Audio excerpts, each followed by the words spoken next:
태초에 말씀이 계시니라. 이 말씀이 하나님과 함께 계셨으니 이 말씀은 곧 하나님이시니라. 그가 태초에 하나님과 함께 계셨고 만물이 그로 말미암아 지은 바 되었으니 지은 것이 하나도 그가 없이는 된 것이 없느니라. 그 안에 생명이 있었으니 이 생명은 사람들의 빛이라. 빛이 어둠에 비치되 어둠이 깨닫지 못하더라. 하나님께로부터 보내심을 받은 사람이 있으니 그의 이름은 요한이라. 그가 증언하러 왔으니 곧 빛에 대하여 증언하고 모든 사람이 자기로 말미암아 믿게 하려 함이라. 그는 이 빛이 아니요 이 빛에 대하여 증언하러 온 자라.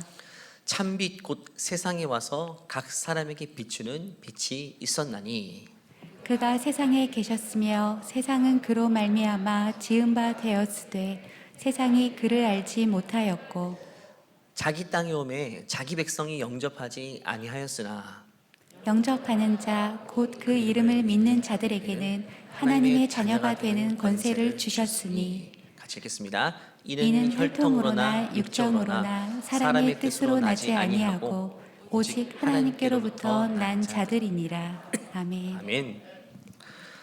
과거에는 이맘때쯤이면 길거리에도 공공기관에도 성탄 트리 장식들이 굉장히 많았고요. 그 트리의 꼭대기에는 축 성탄 내지 메리 크리스마스라는 문구가 함께 달려 있었죠. 근데 시대가 참 많이 바뀌었어요. 오늘날에는 성탄 트리는 내가 문화로 인정해. 근데 축 성탄이란 말은 종교적인 색채를 너무 띠고 있으니까 그건 안 된다고. 공공기관에서 12월 되면 항상 이런 실랑이를 벌입니다. 저희도 양천구청에 앞마당에 늘 우리 교가 트리를 해드리거든요. 올해는 가능했지만 해마다 안 되는 해가 있어요. 구청장이 반대하거나 여러 가지 사람들이 반대하면 거기 트리를 세우지 못하고 축 성탄이란 메시지도 달지를 못해요. 여러분, 성탄절 우리가 축제로 드리는 이유가 사실 예수님의 탄생 때문이죠. 근데 축성탄이라는 메시지가 없는 성탄절이 어떻게 축제가 될 수 있겠습니까? 축제의 이유를 알고 축제를 지내야죠. 근데 오늘날에는 그런 상황들이 참 많이 바뀌었어요.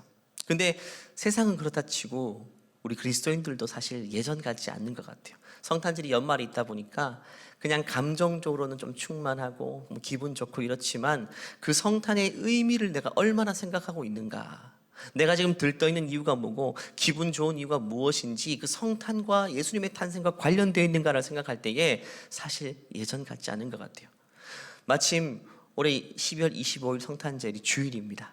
그래서 함께하는 러브 크리스마스로 축제를 지낼 때 여러분 올해만큼은 다른 그냥 만남의 스케줄 많이 잡지 마시고 그냥 그날에는 예수님의 탄생에 한번 집중해 보시고 거기에 의미 부여하시고 그것 때문에 내 영혼이 기뻐할 수 있는 본질에 충실한 우리 크리스마스를 한번 보냈으면 좋겠습니다.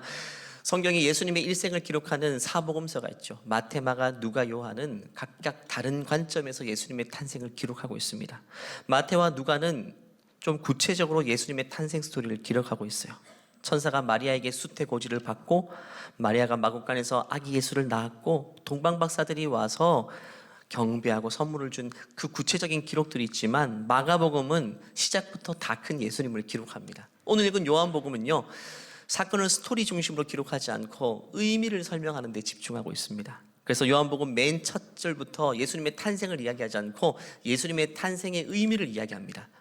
1절에 먼저 보니까 태초에 말씀이 계시니라. 예수님을 먼저 말씀으로 묘사하죠. 말씀은 헬라어로 로고스라는 말입니다. 이 말씀이 하나님과 함께 계셨으니 이 말씀은 곧 하나님이시다. 아기 예수의 탄생, 그 예수님은 하나님으로 이 땅에 오셨다는 거죠. 두 번째, 그가 태초에 하나님과 함께 계신 분이고 만물이 그로 말미암아 지은 바 되었다. 그분은 갑자기 등장하신 분이 아니라 태초부터 계셨던 하나님. 여기서 삼위일체 교리가 나와요.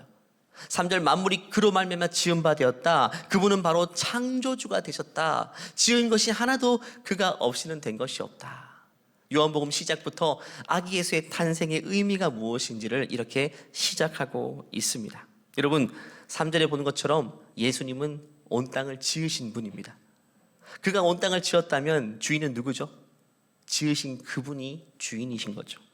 그가 자기가 지은 자기 땅의 주인 자격으로 이 땅에 태어나신 것이 바로 아기 예수의 탄생입니다. 10절 11절 말씀 보니까 그의 탄생을 두고 또 이렇게 말해요. 그가 세상에 계셨고 세상은 그로 말미암아 지은 바 되었고 그런데 중요한 것 세상이 그를 알지 못했다. 그가 만물의 주인인 것을 알지 못했다. 11절에 자기 땅에 왔다 그러죠. 자기가 지은 자기 땅에 왔지만 또 자기가 지은 자기 백성이 아무도 영접하지 않았다라고 이야기합니다. 예수님의 탄생은요, 남의 땅에 온 것이 아니라, 낯선 곳에 온 것이 아니라 자기 땅, 자기가 지은 땅, 자기가 지은 백성에게로 온 것입니다. 이 정도면 환영받아야 되지 않을까요? 근데 사람은 그를 주목하지 않았고 아무도 영접하지 않았다는 것입니다. 여러분, 어떤 영화에 보면 우주인들이 막 힘을 가지고 침공하는 영화들이 있죠. 마블 영화를 보면 타노스가 능력을 가지고 지구를 침공하죠. 왜 그럴까요? 자기 땅이 아니니까, 또 힘을 가졌으니까 남의 땅에 와서 힘으로 눌러서 침공하는 겁니다. 그런데 예수님은요, 이 땅에 오신 이유가 침공이 아니죠. 자기 땅에 왔기 때문에, 남의 땅이라면 괜찮겠지만 자기 땅에 왔기 때문에 애써 굳이 힘으로 막 누를 필요가 없는 것이죠. 주인이 자기 땅에 온 것이기 때문에 싸울 필요도 없고 점령할 필요도 없고 힘을 쓸 필요가 없어요. 예수님은 만왕의 왕이시고 모든 힘의 근원이시지만 힘으로 사람을 다스리지 않았죠. 왜? 자기 땅이기 때문에. 힘으로 쟁취하지 않았어요. 왜? 자기 백성이기 때문에. 힘을 과시할 필요가 없어요. 그래서 사랑으로, 겸손의 왕으로 이 땅에 오신 거예요. 다시 읽어보면 11절 보면 자기 땅에 오매. 그런데 자기 백성이 영접하지 않았다. 주인이 이 땅에 왔는데 레드 카펫을 깔고 환영하고 기다려야 됨에도 불구하고 아무도 그러지 않았다.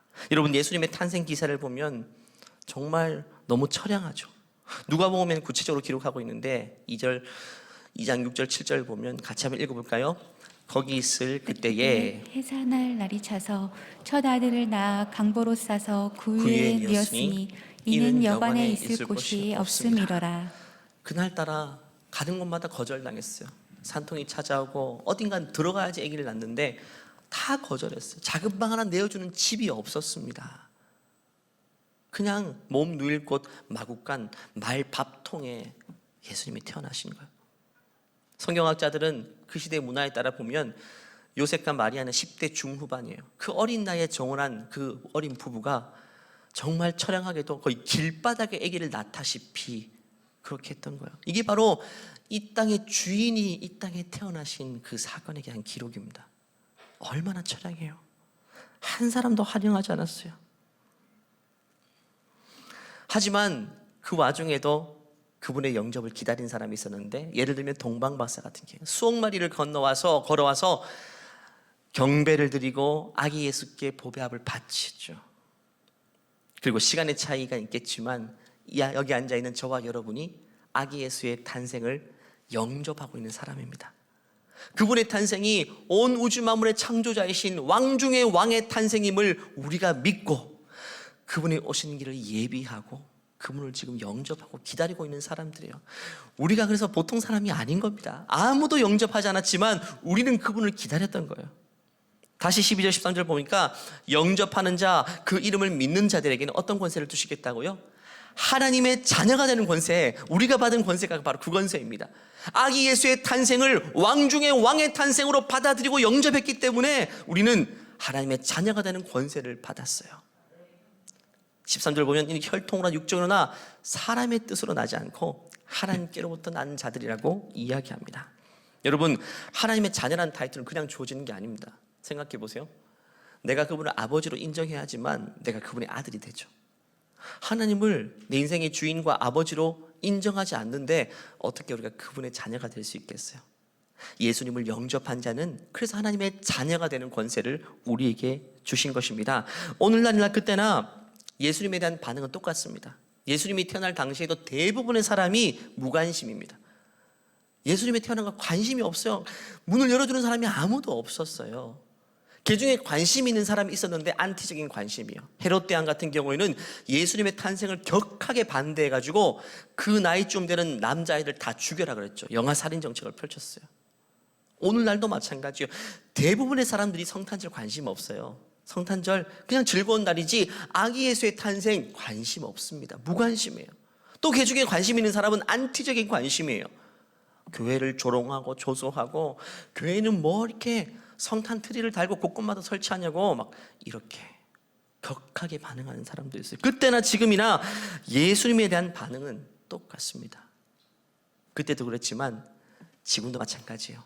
그 중에는 예수님을 영접한 사람이 있었는데 그들이 바로 저와 여러분, 복된 하나님의 백성, 하나님의 자녀라고 이야기하는 것입니다. 여러분, 대부분의 사람들은요, 예수님을 이 땅의 주인으로 인정하지 않습니다. 누가 주인이라고 생각하죠? 다 자기가 자기의 주인이래요. 내가 주인이지 누가 주인이야? 내 인생은 내가 주인이지. 여러분 생각해 보세요. 정말 우리 인생 우리가 주인일까요? 우리가 스스로 힘으로 획득한 것이 있나요? 우리의 몸뚱아리 내가 스스로 노력해서 획득했나요? 아니죠. 우리의 시간은 어떻습니까? 조금 있으면 2022년이 마무리되고 2023년의 시간이 열릴 텐데 그 시간 우리가 돈 주고 산 겁니까? 우리가 획득한 건가요? 당첨된 겁니까? 아니죠. 그냥 모두에게 하나님은 공짜로 2023년이라는 시간을 선물로 주십니다. 하나님께로부터 온 거예요. 하나님이 허락하지 않으면 1분 1초도 우리에게 허락되지 않습니다. 지금도 생명을 달리하는 사람들이 많아요. 지금도 장례식 가운데 있는 사람 많아요. 우리는 생명이 허락됐잖아요. 이 시간들이 허락됐기 때문에 오늘 하루를 밥 먹고 예배하며 살아갈 수 있는 겁니다. 내 시간 내 것이 아니란 거죠. 내 몸도 내 것이 아니란 거죠. 내 재산도 마찬가지예요. 하나님이 몸과 건강함을 주셨기 때문에, 명석한 두뇌를 주셨기 때문에 내가 직장을 가지고 건강한 몸으로 일할 수 있는 것이지 내 것이 아닙니다. 헌금할 때도 빼앗기는 것처럼 하면 안 돼요. 주님께 올려드리는 것처럼 할 수가 있어야 되는 거죠. 땅도 생각해 보세요. 땅의 주인이 누굽니까? 하나님 온 우주 만물을 지어놨는데 사람들끼리 뺏고 뺏기더니 선을 긋고 내 것 이름 적고 깃발 꽂고 이렇게 하다가 지금 내 이름으로 어느새 등기되어 있는 거예요. 사실 내 것일까요? 언제부터 그것이 내 것이었습니까? 왜 우리가 마음대로 사고 팔 수 있는 걸까요? 하나님 입장에서 이렇게 내려다보면 우리가 지금 땅 가지고 이렇게 하는 것은 소꿉장난 것 같아요. 놀이터에서 아이들이 선을 그으면서 땅 따먹기, 요즘 아이들은 이런 놀이 모르지만 저는 어릴 때 놀이터에 땅 따먹기 많이 했어요. 땅 따먹기 하다가 네 땅 내 땅 굉장히 예민하죠. 그러다가 엄마가 밥 먹으러 오라 그러면 다 갈아엎고, 그때부터 네 땅 내 땅 없어요. 다 갈아엎고 그냥 밥 먹으러 가죠. 우리가 주님 부르시는 그날에는 네 땅 내 땅 개념이 없어요. 다 털고 그냥 가는 겁니다. 빈몸으로 가는 거예요. 다 하나님의 소유라고 인정하는 것이 우리의 믿음이 되어야 될 텐데 사실 세상은 그렇지 않죠. 내 것이래요. 하나라도 더 내 것이에요. 하나라도 내 것을 만들기 위해서 고군분투합니다. 거기서 의미를 찾을 수가 없는 것이죠. 그래서 예수님께서는요, 모든 것이 하나님의 것이라고 가르쳐 주시기 위해서 마태복음 21장에 포도원 주인의 비유, 포도원 농부의 비유를 우리에게 말씀하고 계십니다.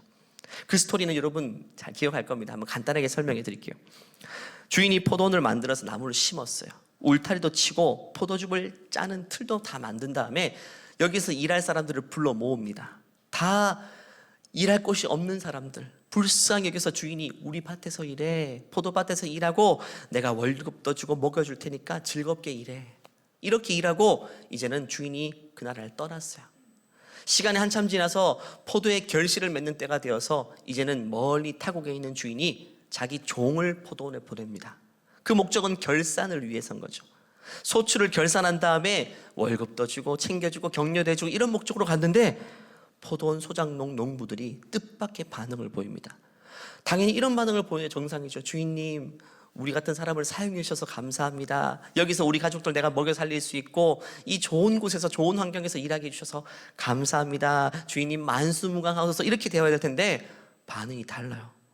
마태복음 21장의 35, 36절을 보면 같이 한번 읽어볼까요? 시작. 농부들이 종들을 잡아 하나는 심히 때리고 하나는 죽이고 하나는 돌로 쳤거늘 다시 다른 종들을 처음보다 많이 보내니 그들에게도 그렇게 하였는지라. 주인이 보낸 종들을요, 잡아 때리고 돌로 치고 죽였다, 흔적을 없애버렸던 거예요. 그런데 주인이 화가 나죠. 어떻게 이럴 수 있냐, 배신이다. 근데 또 주인을 또 종들을 보냈는데 또 잡아 죽였단 말이죠. 이까지 하면 이제는 막장까지 간 거죠. 공권력을 통해서 다 갈아엎어버리면 되는데 여러분, 주인은 참 좋은 주인이었어요. 돈에 환장한 주인이 아니었어요. 매우 인격적인 사람이에요. 그 농부들을 또 설득하기 위해서 마지막으로 누구를 보냈죠? 아들을 보냅니다. 주인이 아들을 먼 곳까지 보냈다는 것은 자기 자신이 가는 것과 똑같은 거예요. 아들을 보내면 이제는 그 농부들이 깜짝 놀라서 아들을 보냈으니까 죄송합니다 주인님, 제가 잘못했어, 이렇게 나올 줄 알았는데 그들의 반응이 어떻겠죠? 37절 말씀 보니까 아예 작정을 한 것 같아요. 후에 자기 아들을 보내며 이르되 그들이 내 아들은 존대하리라 하였더니 농부들이 그 아들을 보고 서로 말하되 이는 상속자니 자 죽이고 그의 유산을 차지하자고. 눈에 보이는 게 없어요. 완전 돌아버린 것 같아요. 포도원도 내 거라고 생각하고 이 아들의 상속분도 내 거라고 생각하는 거예요. 이에 잡아 포도원 밖에, 흔적을 아예 없애기 위해 포도원 밖에서 내쫓은 다음에 죽여버렸어요. 여러분, 이까지 하면 이 사람들을 이제 돌이킬 수 있는 방법은 없는 거예요. 아들마저 그렇게 했다는 것은 이제는 방법이 없어요. 아들은 주인이 보낸 마지막 화해 카드였어요. 아들을 통해서는 깨달아야죠. 근데 그것도 깨닫지 못하고 아들마저 죽여버렸다는 거죠. 그래서 그 다음 절 말씀 보면 40절, 그러면 포도원 주인이 올 때에 이제 아들마저 죽였으니까 그 다음 누가 와야 되죠? 주인이 직접 오는 겁니다. 주인이 올 때는 그때는 화해 카드를 내밀기 위해 온 게 아니죠. 갈아엎기 위해 온 겁니다. 진멸하기 위해 온 거예요. 그 동무들을 어떻게 하겠느냐. 그들이 말하되 그 악한 자들을 진멸하고 포도는 제때에 열매 바칠 만한 다른 농부들에게 새로 줄지는. 예수님이 지금 이 예화를 들고 있는 거예요. 주인이 직접 등장하는 것은 끝이란 거예요. 예수님께서 이 비유 말씀하신 이유가 오늘 읽은 요한복음 1장과 일맥상통합니다.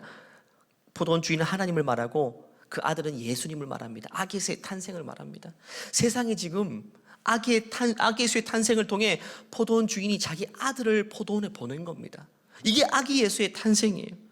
주인이 보낸 종들은 구약 성경에 등장하는 선지자들을 말합니다. 사람들이 보낼 때마다 다 잡아 죽였던 선지자들. 포도원이 이 세상을 말하죠. 여러분, 모든 문제의 시작은 사람들의 착각 때문입니다.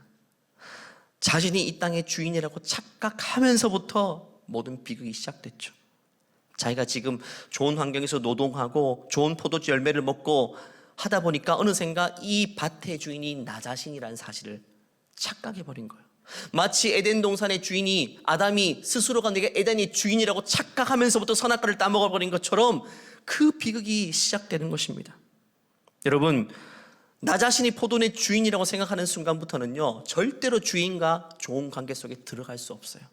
주인과 적대적 관계 속에 있을 수밖에 없어요. 주인을 인정하지 않으면, 이 땅이 내 땅이라고 하면 어떻게 주인과 좋은 관계를 맺을 수 있겠어요? 지금 세상 사람들이 다 그런 겁니다. 이 온 땅의 주인이 하나님이신데 인정하지 않아요. 주인과 등 돌려버렸어요. 내 것이래요, 내 거래요. 그래서 아기 예수의 탄생을 통해서 하나님 말씀하십니다. 그동안 수많은 선지자를 보냈지만 다 거절하고 죽이고 마지막에 아들 예수의 탄생을 통해 아들을 보냈다는 것은 마지막 카드란 겁니다. 그런데 그 아들마저 십자가에 처참하게 잡아 죽였어요. 많은 사람들이 어떻게 예수님 안 믿는다고 심판하시냐, 지옥 보내냐, 하나님 너무하신 게 아니냐. 아니, 착하게 사는 사람들 많은데 예수님 그분 안 믿는다고 어떻게 심판할 수 있냐라고 말하지만, 하나님 입장에서 한번 생각해 보세요. 하나님 할 거 다 하셨어요. 수많은 선지자들을 보내셨고 말씀을 주셨고 마지막에는 그의 아들을 이 땅에 보내셨다니까요. 하나님이 인간의 몸을 입고 종의 형상으로 이 땅에 오셨는데 그 아들마저 거절했어요. 거절하는 걸 넘어서 십자가에 처참하게 손가락질하면서 침 뱉고 비참하게 잡아 죽였어요. 포도원 밖에서, 영문 밖에서 그의 아들을 처참하게 못 박아 죽인 거예요. 여러분, 더 이상 기회가 있을까요? 기회는 없어요. 그 다음 순서는요, 주인이 이 땅에 강림하는 겁니다. 그것이 예수님의 재림인데, 그때는 구원의 기회를 주기 위해서가 아니라 심판을 위해서입니다. 지금 우리가 살고 있는 이 시대는 그의 아들을 보내신 시대예요. 두 가지 선택이에요. 아들을 영접하든지, 내 포도원의 주인 자리를 아들께 내어드리고 영접하든지, 여전히 이것은 내 것이다 하고 아들을 거절하든지, 두 가지 선택인 거예요. 왕으로 이 땅에 오셨는데 그분을 영접하는 사람이 없었다. 하지만 저와 여러분처럼 그의 아들을 주인으로 영접하는 사람이 있었는데, 그가 바로 12절에서 말하는 것처럼, 다시 한번 볼까요? 영접하는 자, 곧 그 이름을 믿는 자들에게는 우리와 같이 하나님의 자녀되는 권세를 주셨다라고 이야기합니다. 근데 13절이 더 중요합니다. 이는 혈통으로나 육정으로나 사람의 뜻으로 난 게 아니래요. 우리가 머리가 좋아서 예수님을 알아본 것도 아니고, 시력이 좋아서 알아본 것도 아니고, 논리가 좋아서 그분을 아들로 영접한 게 아니라는 거예요. 혈통도 아니고 육정도 아니고 사람의 뜻도 아니고 오직 하나님께로부터 난 자들이라고 이야기합니다. 우리가 예수님을 믿을 수 있는 이유는 그분께로부터 왔기 때문이에요. 그분이 우리를 자녀 삼아 주셨기 때문입니다. 우리의 똑똑함이 아닙니다. 원래요, 우리 역시 하나님을 거부할 수밖에 없는 원죄에 사로잡힌 인간입니다. 우리가 예수님을 온 땅의 주인으로 인정하고 믿을 수 있게 된 이유는 하나님이 우리에게 은혜 베푸셨기 때문인 것입니다. 여러분, 죄의 가장 큰 본성은요, 절대로 하나님을 인정하지 않게 만듭니다. 세상의 모든 거 다 인정해요. 모든 거 다 열려 있어요. 심지어 남남끼리 사귈 수 있고 결혼할 수 있다, 동성애마저 다 허용해요. 모든 걸 다 열려요. 그런데 하나님이 주인이라는 사실만큼은 절대로 인정하지 못하게 만드는 것이 죄입니다. 여러분, 다 허용해도 그건 허용 못하는 거예요. 인간의 본성이 그렇습니다. 아무리 돼지머리는 그렇게 절을 해도 하나님께는 경배하지 않게 만드는 것이 죄의 본성이에요. 우리 역시 그런 존재였어요. 로마서 1장 말씀 보면 우리의 본성을 이렇게 말합니다. 하나님을 알되 하나님을 영화롭게도 아니하고, 그 하나님에 대한 감사도 없고, 오히려 생각이 험악해져서 미련한 마음이 어두워졌다. 갈수록 더 어두워져서 하나님과 더 멀어지는 겁니다. 또 스스로 지혜 있다 하나, 나는 머리 좋다 똑똑하다 하지만 지극히 어리석게 되었어요. 왜? 창조주를 부정하니까, 그분을 알아보지 못하니까 어리석음 가운데 빠져버린 겁니다. 그 처지는요, 썩지 아니하는 하나님의 영광을 썩어질 새와 사람과 새와 짐승과 기어다니는 동물 모양의 우상으로 바꾸었다. 돼지머리에 절하고 그 머리고기를 먹고 말도 안 되는 인간의 모순에 빠져가지고 인간이 만든 종이와 글에다가 부적이라고 그게 나를 지켜준다고 하고 뭔가 붙이고 다니고, 아무리 생각해도 미련할 대로 미련한 행동을 스스로 할 수밖에 없고 그 종이 쪼가리를 의지하며 살 수밖에 없는 미련함에 깊이 빠져있는 그것이 바로 우리의 운명일 수밖에 없는데 대부분 그렇게 살지 않습니까?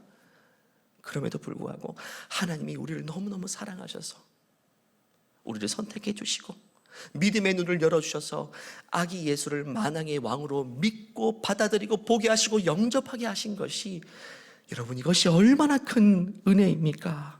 다시 13절 읽어볼까요? 이것은 혈통도 아니고 육정도 아니고 하나님께로부터 온 것이라고 이야기합니다.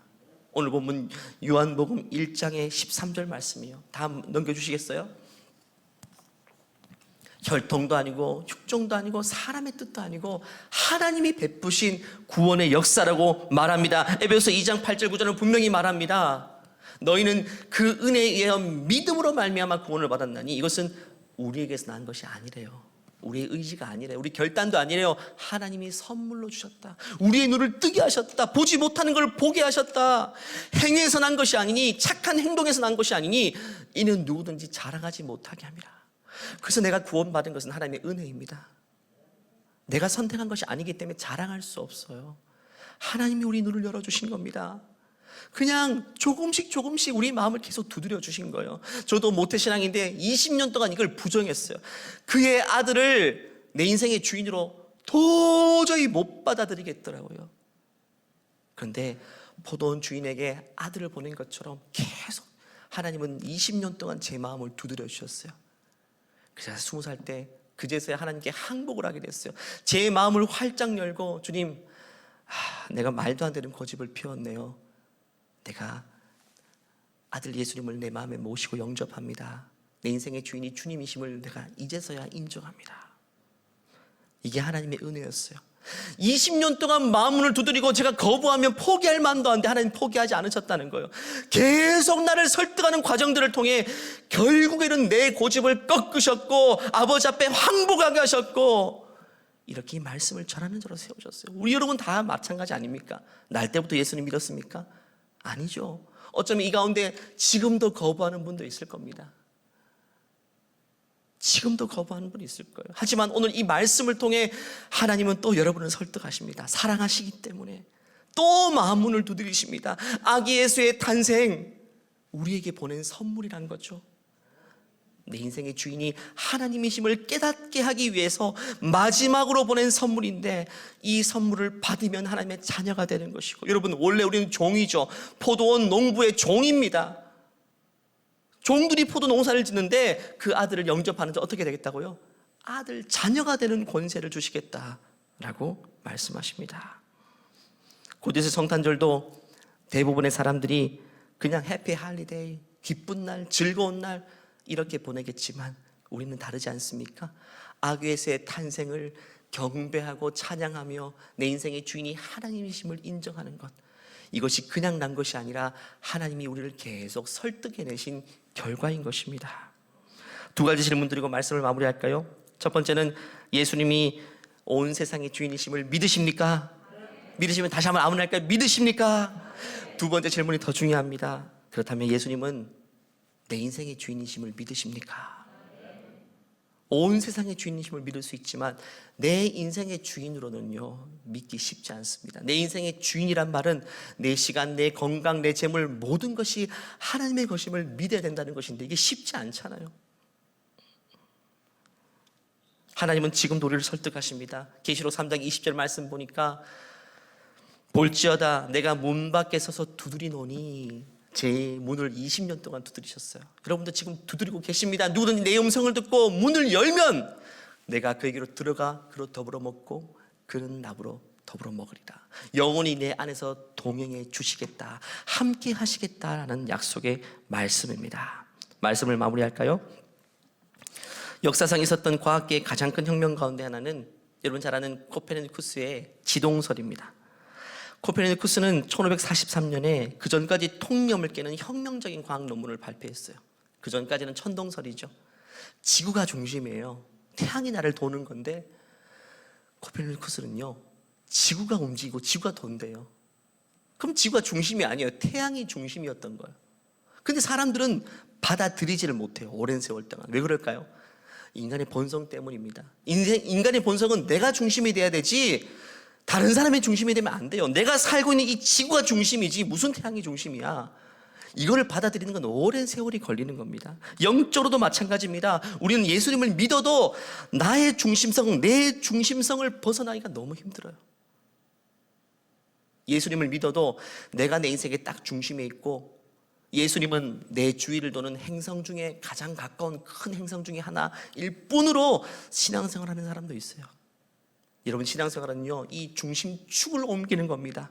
나 중심에서 예수님 중심으로 옮겨가는 겁니다. 그분이 내 인생의 주위를 도는 것이 아니라 내가 그분을 중심으로 돌고 있는 인생인 겁니다. 예수님께서 말씀하신 풍성한 인생, 나를 믿으면 너 인생 풍성해질 것이라는 풍성한 인생은요, 이 중심축을 옮기게 되면 내가 그분의 주위를 일정 주기로 돌게 될 때 우리 인생에 찾아오는 그 즐거움과 평안과 풍성함이 주님이 우리에게 약속한 인생이에요. 중심축을 옮기고 나면 그제서야 깨닫게 돼요. 아, 이것이 행복이구나. 이것이 우리 가정에 주신 기쁨이구나. 이것이 내 삶에 주신 소명이고 만족이구나 하는 사실을 깨닫게 돼요. 예수님이 이렇게 말씀하셨죠. 수고하고 무거운 짐진 자들아, 다 내게로 오라. 어떤 짐을 졌죠? 세상의 중심이 자기인 줄 알고 자기 중심적으로 사고하는 모든 자들, 인생의 책임을 본인 스스로가 다 져야 되는 그냥 스트레스 속에 사는 자들에게 수고하고 무거운 짐진 자 다 내게로 와. 중심축을 내게로 옮겨. 그러면 내가 너희를 쉬게 하겠다라고 말씀하십니다. 호기 가운데 예수 그리스도를 영접하였지만 여전히 나 중심적으로 사고하고 내가 세상의 중심인 양 그냥 예수님은 내 주위를 도는 가장 가까운 한 분으로 인식하고 있다면, 오늘 아기 예수님의 탄생 스토리를 통해서 우리에게 주시는 메시지, 내가 세상의 왕으로 왔고 너희의 주인으로 왔다라는 사실을 다시 한번 인식하시고 믿음으로 받아들이시고 신앙의 중심축이 나에게서 예수님에게로 옮겨질 수 있는 그 은혜의 계기가 되기를 간절히 축원합니다. 기도하시겠습니다. 이 시간 기도할 때 우리 가정을 위해서 한번 기도할까요? 나는 예수님을 영접하였고 아귀에서의 탄생을 맞아들였지만, 여러분 자녀와 여러분 형제들, 여러분 부모님들 가운데에 아직까지 예수님을 거절하고 거부하고 있는 분은 없습니까? 아직까지 아기 예수의 탄생에 대해서 무관심하거나 끝까지 그분을 내 인생의 주인으로 모시지 않는 고집스러움 가운데에 주님과 대치하고 있는 인생이 있습니까? 이 시간 그런 가정들이 여러분에게 있다면, 자녀일지라도 배우자일지라도 형제들일지라도 하나님 이번 성탄절을 계기로 해서 생각이 달라지게 도와주시옵소서. 주님이 내 인생을 찾아와 설득해내신 것처럼 하나님 내 자녀의 인생도 찾아가셔서 결국에는 설득해내시고 항복을 받아내시고 예수님 인생의 주인이심을 깨닫는 삶이 되게 도와주시옵소서. 이 시간 주여 한번 외치고 우리 가정을 주님께 올려드리며 기도하시겠습니다.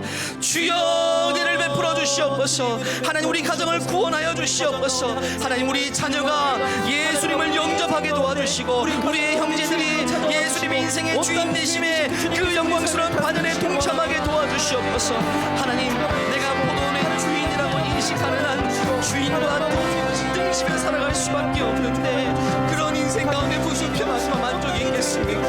하나님 아버지 주인으로부터는 진짜 좋은 것을 경험하지 못하고 하나님 아버지와 근근히 살아가는 영혼들에게 하나님 아버지 자유를 허락하여 주시옵소서. 은혜를 허락하여 주시옵소서. 은총을 허락하여 주시옵소서. 하나님의 은혜가 하나님의 은혜가 주니라 주시옵소서. 주님만 해주시옵소서.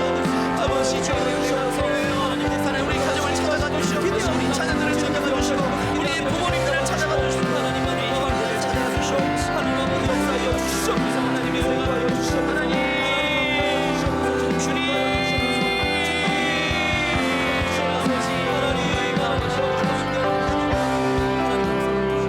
하나님 이 세상이라는 거대한 포도원에서 정직이고 살아가 있는 우리들 인생을 살다 보니까 어느샌가부터 내가 이 포도원의 주인이라는 착각을 하면서 살게 되는 것 주님 용서하여 주시옵소서. 하나님 내가 포도원의 주인이라고 인식하는 한 주인과 적대적인 관계 속에서 살아갈 수밖에 없는데 그것이 우리 자녀일 수 있고 우리 형제들일 수 있습니다. 하나님 불쌍하게 되시고 영적인 무지몽매에서 깨우쳐 주시고 하나님 찾아가서 설득해 내셔서 하나님 그들도 우리처럼 예수 우리를 구주로 모시고 하나님 포도원 주인과 다시금 화목한 관계 속에 들어갈 수 있도록 우리 모두를 축복하여 주시옵소서.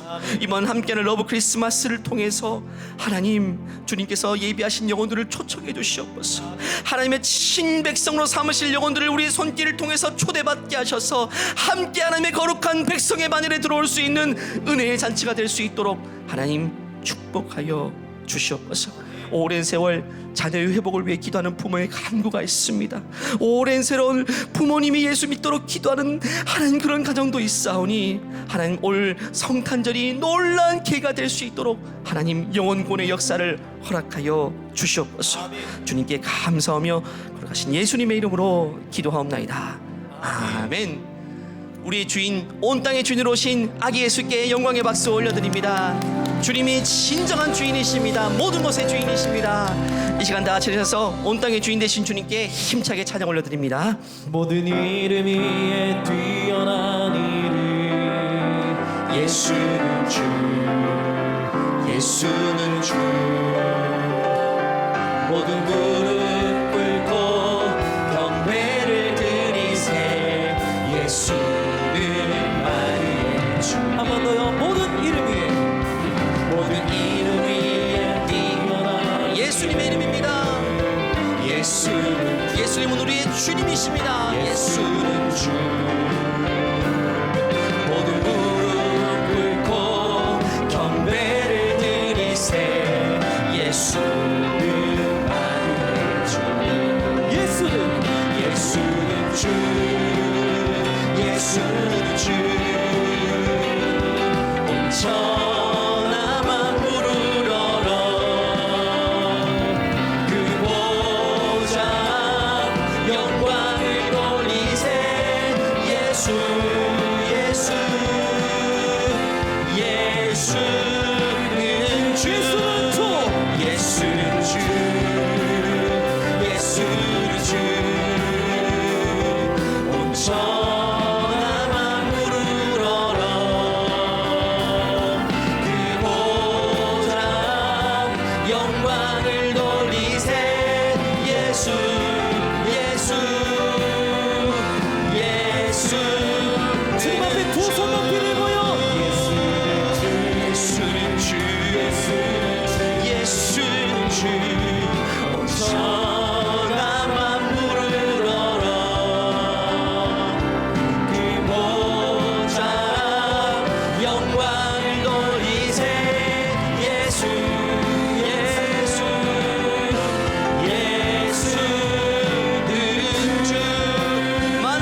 오신 예수님께 모든 영광의 박수 올려드립니다. 그의 합당한 영광을 올려드립니다. 주님은 왕으로 오셨습니다. 내 인생의 주인으로 오셨습니다. 주님 감사합니다. 이제는 우리 주 예수 그리스도의 은혜와 하나님의 무한하신 사랑과 우리 안에 계신 내주하시는 성령의 역사가 이제는